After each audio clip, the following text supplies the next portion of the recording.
This is Asian Insider and I'm Nirmal Ghosh. Now, around the world, the COVID-19 coronavirus pandemic has been a hard one for schools in particular to deal with. Hundreds of millions of school children have had to switch to online learning. This may not be that much of a challenge for a young teenager in New York or Singapore with access to broadband internet, but it is a very real challenge and handicap for many millions out there who do not have that kind of access for a number of reasons, including, of course, affordability. And then there is also the question of how effective online learning really is. Now, some of my Asia-based colleagues at the Straits Times have been looking into this, and I'm joined today by two of them, Rahul Dansel in Manila, in the Philippines, and Rohini Mohan in Bangalore, in India. Rahul, Rohini, thank you very much for joining us. And Rahul, may I start with you? Tell me what you have found after 1 year of this pandemic upending normal schooling. What is the situation in the Philippines? Our schools here have been shut since March last year. So about 24 million students have been cooped up inside their homes since then. The government tried a blend of online and remote learning. And by most standards, it has been an utter failure. The schools tried, everybody tried, but our internet connection is just too shoddy that it really didn't work. Most students tried to get by picking up these printed lessons. They picked up these modules from their schools, and then they were left alone to answer the questions, do the exercises, and all that. Mostly, their parents couldn't help them because their parents are hard up themselves because of the quarantine restrictions. Many of them are just trying to hold on to their jobs. Some children who had mobile access, they tried contacting their teachers. The connection is so shoddy that they communicated mostly via Facebook Messenger. Just imagine teaching a student how to weld using Facebook Messenger, like using text and emojis, or teaching a student how to repair a computer without a computer in front of him, just words, just text. So that has been the situation right now. Even students who have good internet access, they often would get disconnected and all that, and it just didn't work. But then we saw only 2 million students who dropped out. Things are so difficult for them. Just let them meet the bare minimum requirement and just give them a passing grade. So overall, I would say it's been a lost year for millions of students here, and we're looking at another lost year because President Duterte is really not keen on allowing in-person classes. So that's how it is right now here. I see, a lost year, rather grim situation, yes. Rohini, you are in what is generally seen as India's IT capital, Bangalore. But there is also this wide gap between the average middle-class student in Bangalore and a student in, say, a small town or village miles away in the countryside. What have you found? I actually visited some of these rural areas just to see the gap. And I found that while we were traveling through this is a hilly forested region called Dakshina Kannada in the state that I'm in, Karnataka. It's about 700 kilometers from Bangalore. And I found actually children sitting on the roadside in groups looking into a smartphone. They would be near shops, they would be at bus stops or temple courtyards, just trying to find internet connectivity. They had this, there were dead zones and there were zones where you can get 3 bars, when people would look at their phones and see how many bars, how strong the internet connectivity is. Children were spending hours a day walking around looking for a strong connection. And now is a time of heavy rains, and this means that power lines were snapped in most places, and on already poor internet connectivity areas, internet was just a dream. So this was how children have been managing in the last 1 year, and many parents and children told me that they would walk kilometers to find a spot where there was some internet connection. Some villages tried to set up Wi-Fi hotspots, and this is in South India where more of the parents might have been at least school educated, if not college. And in the rest of India, actually, there is about 1.5 million schools, and actually 10 times the number of students who are enrolled in school compared to Philippines. 240 million students who have been out of school and who have had to find some way or the other to attend online classes, which are also only available in some districts, in some schools. An Indian government survey found that in 2020, just as we entered the pandemic in March 2020, actually only 28% of schools even had internet connectivity, and only 38% of schools had even computers. So even the schools had to manage and learn and train teachers to set up an online class scenario. They had to learn to speak to a computer. They had to learn to teach lower classes to find ways to meet with them at least once a week. This was done in some states. To do in-person classes with small groups of students so that they would stay in their routine. But many of them actually have dropped out. Many have otherwise, due to the economic situation of their parents, also dropped out of private schools. And there has been actually an increase in enrollment in government schools. And most government schools don't offer this online learning. So between the struggle to find internet connectivity, to understand online classes, and to even stay in school, this has actually been a very difficult year for school education. Now, Rahul mentioned that the students were just passed in some cases, regardless of their performance, because of all these challenges. Rohini, you also mentioned earlier when we were chatting about learning outcomes. What have you found in India on that front? So learning outcomes have been across the board. There's been no government overall study in India to still assess that learning outcome.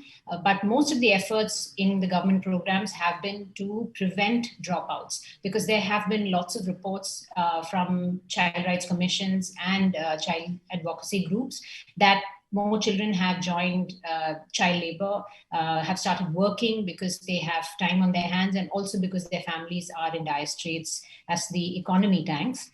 This has been a great worry for many states, many school departments. The other is that like in Philippines, here also students were just passed from based on their based on just some tests sometimes and no tests at all. I was actually in somebody's house when an 11th grade student, 12th grade student was actually checking his results, and he came out laughing that he had passed with just 5 marks short of the maximum. And this was because it was assessed on his previous year's marks, which were previous year's exam marks. And he said that he doesn't even remember the subjects that were there in his class in the last 1 year, but he's passed on to, now next year.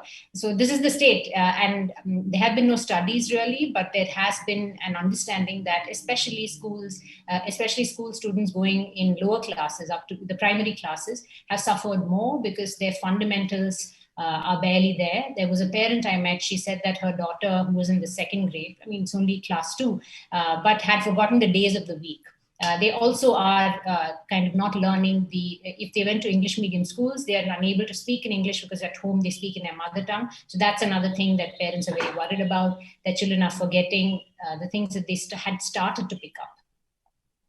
Very sad situation, especially for younger children. Rahul, tell me more about the Philippines on that front. You were talking about the kids being passed regardless. Do you think we are going to see ramifications? Is there an increase in child labor? Is there going to be a decrease in cognitive function of the kids coming out of school and so forth? What are your thoughts on that?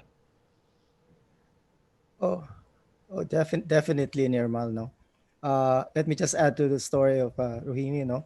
Like we have cases here where the students got their modules on the first week of the school year, and then the next time the teacher saw the module was on the last week of the school year.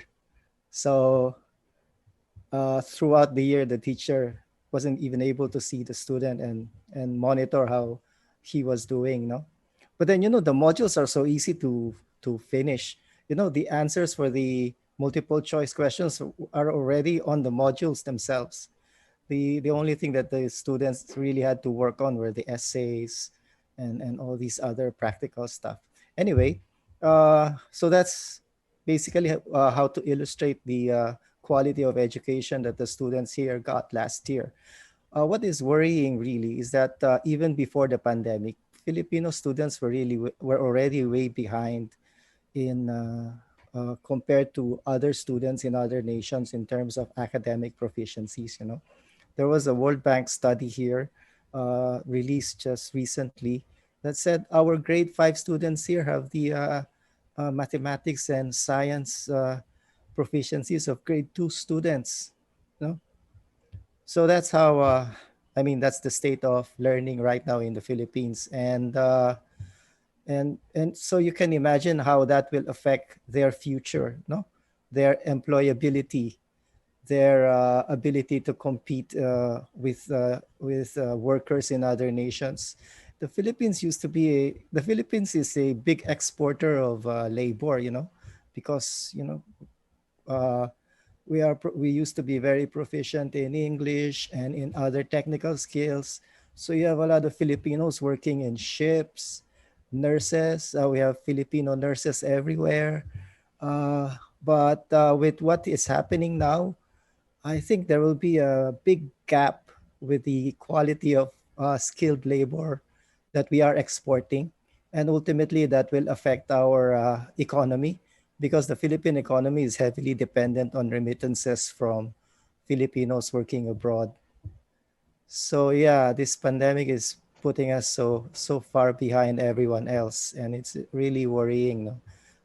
Educators and activists here are really pushing Mr. Duterte to let in-person classes, even limited in-person classes, especially for technical subjects, for schools providing technical skills, to to I mean to consider in-person classes because that is the only way they said that we can at least compensate for the losses we've seen over the past year. So, what is the decision on that? Are they going to return to in-person No, classes anytime soon? no, Mr. Duterte is firm. He said he will only allow in-person classes if about 50% of the population is fully vaccinated. That's not going to happen anytime soon. The soonest we can get to that is probably late 2022 or mid 2023. So any talk of reopening classes will have to happen by then. But then we have these elections next year, so Mr. Duterte won't be around anymore, and maybe a new president uh, will reconsider allowing some schools to allow in-person classes. Rohini, over to you back on the same subject. What is the situation over there? Are these schools a state subject? Is it up to the state government? And is there any indication that they are gearing up and trying to bring in-person classes back for the rest of the year? Every government, every politician or government servant that's asked this question about when schools will open changes the subject to vaccination for children because this is a worry. Parents are also worried that there would be a massive resurgence in infections if children are allowed to go to school because they are considered to be very strong carriers of the virus, if not, even if they are not greatly affected. In some states, when for a few months just before the second wave, when schools some classes of the higher grades reopened with smaller numbers. There were, at least to conduct exams, there were actually some spurts of infection and transmission of the coronavirus, and immediately the schools closed. So that experiment is never going to be repeated. In most states, governments have very clearly said that they will not reopen schools. They have reopened colleges in some places, and it's the responsibility of the student and the family decide whether they want to send them. But schools will remain shut for a long time, and it looks like a lot of it opening depends on when children can access the vaccine. Rohini, Mohan, Rahul, Dansel, thank you very much for coming on Asian Insider. So So truly and very unfortunately a lost year for hundreds of millions of school children around the world. Yet another consequence of the pandemic with as yet unknown ramifications down the road. For Asian Insider, I'm Nirmal Ghosh.